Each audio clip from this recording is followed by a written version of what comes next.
নমস্কার বন্ধুরা, মল্লিক বাড়ির রান্নাঘরে সকলকে স্বাগত।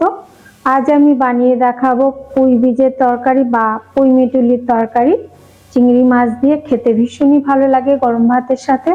তাহলে আসুন না দেরি না করে শুরু করি। পুঁই মিটুলি, এখানে আমি কিছু পুঁই বীজ বা পুঁই মিটুলি নিয়ে নিয়েছি। এগুলো একটু টুকরো করে আমি একটু কেটে নেব। এগুলো হাত দিয়ে এরকম ভাবে ভেঙে নেওয়া যায়। আর যেগুলো শক্তগুলো এই শক্ত ডাঁটিটা কিন্তু বাদ দিয়ে দেবো, কারণ এগুলো সিদ্ধ হতে একটু সময় নেয়। এইভাবে আমি টুকরো টুকরো করে কেটে নেব, বা ছুরি দিয়েও কেটে নেওয়া যায়। ছুরি দিয়ে এরকম আমি ছোট ছোট করে কেটে নেব, আর চাইলে বড় করেও আপনারা কেটে নিতে পারেন, তবে আমার মনে হয় ছোট করে কেটে নিলে বেশি ভালো হয়। এরকম করে কেটে নেব। সব কটা পুঁই বীজ আমি এরকম টুকরো টুকরো করে কেটে নিয়েছি। এবার ভালো করে ধুয়ে নেব এগুলো। মিটুলিগুলো আমি ভালো করে ধুয়ে জল ঝরিয়ে নিয়েছি। এর সঙ্গে লাগছে, এখানে নিয়ে নিয়েছি কিছু শিম আমি টুকরো করে নিয়েছি, আর এখানে নিয়েছি বিট, আর আলু নিয়েছি একটা এরকম টুকরো করে নিয়েছি, আর নিয়েছি অল্প বেগুনের টুকরো। সবজি কিন্তু আপনাদের পছন্দ অনুযায়ী আপনারা দিতে পারেন। আর এর সঙ্গে লাগছে, এখানে কিছু চিংড়ি মাছ নিয়ে নিয়েছি। এর মধ্যে একটু দিয়ে দেব লবণ, আর দিয়ে দেব হলুদ। লবণ হলুদ দিয়ে চিংড়ি মাছগুলোকে একটু ভালো করে মাখিয়ে নেব। সঙ্গে আর যা যা লাগবে আমি রান্না করার সময় দেখিয়ে দেবো।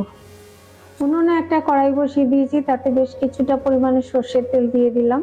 তেল গরম হয়ে গেছে, এবার এর মধ্যে আমি দিয়ে দেবো চিংড়ি মাছ। চিংড়ি মাছটা আমি হালকা করে ভেজে নেব।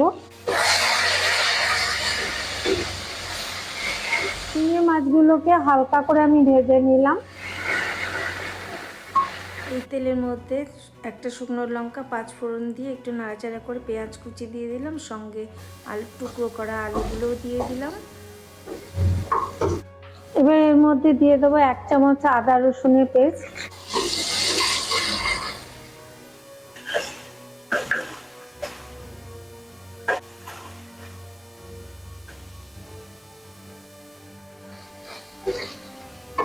পেঁয়াজ আদা রসুনটা একটু ভাজা হয়ে এলে এর মধ্যে দিয়ে দিলাম একটা টমেটো কুচি।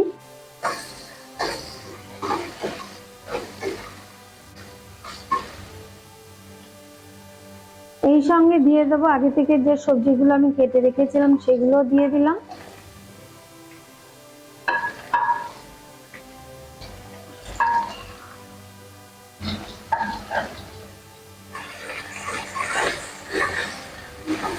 এর মধ্যে দিয়ে দিলাম অল্প লবণ।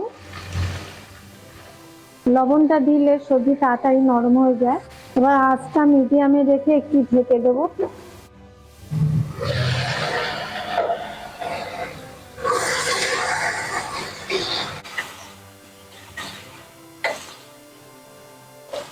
এবারে এর মধ্যে আমি দিয়ে দিলাম 3টে কাঁচা লঙ্কা। ঝালটা অবশ্যই আপনাদের স্বাদ অনুযায়ী দেবেন। দিয়ে দিলাম ধনের গুঁড়ো, জিরের গুঁড়ো, লাল লঙ্কার গুঁড়ো, রেড চিলি পাউডার, আর পরিমাণ মতন হলুদ গুঁড়ো।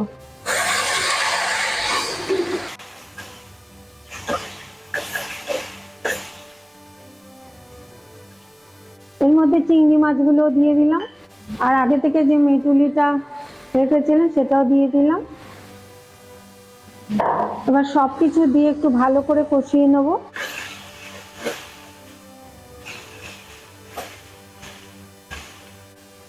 একটু ঢেকে দেবো। ঢেকে দিলে এর থেকেও একটু জল বেরোবে, তাতে কিন্তু মশলা দিয়ে কষানো হয়ে যাবে। 2 মিনিট বাদে আবার একটু উল্টে দেবো। এইভাবে একটু কষিয়ে নেবো ঢেকে ঢেকে।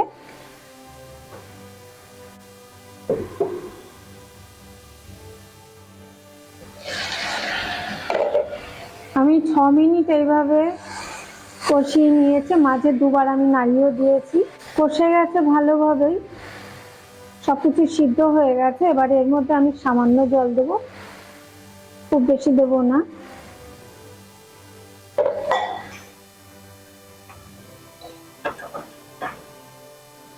স্বাদটাকে ব্যালেন্স করার জন্য অল্প চিনি দিয়ে দিলাম। এবার ভালো করে মিশিয়ে দিয়ে একটু ঢেকে দেবো। রান্নাটা কিন্তু আমি মিডিয়াম আঁচেই করবো।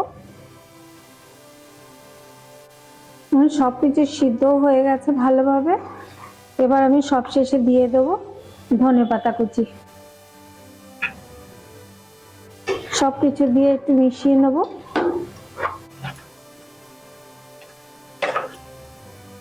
ঝাল লবণ মিষ্টি আপনাদের স্বাদ অনুযায়ী আপনারা দেবেন। এবার একটু ঢেকে দিলাম।